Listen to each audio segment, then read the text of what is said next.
नमस्कार.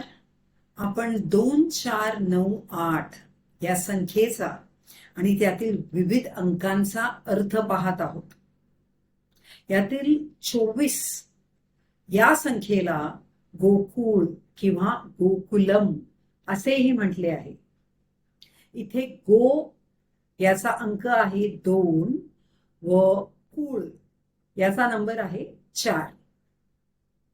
तर श्रीपाद प्रभू जेव्हा भिक्षा मागायला जात तेव्हा दो चपाती देवलक्ष्मी म्हणजे हे गृहलक्ष्मी मला 2 चपात्या 2 पोळ्या दे असं म्हणण्याऐवजी दो चौपाती देवलक्ष्मी असं म्हणत.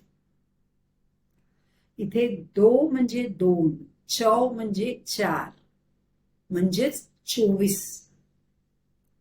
या अंकातून श्रीपाद प्रभू आपल्या भक्तांना बोध करत की गोकुळात नांदणारा श्रीकृष्ण व पिठिकापुरी विहार करणारा मी, आम्ही दोघे एकच आहोत.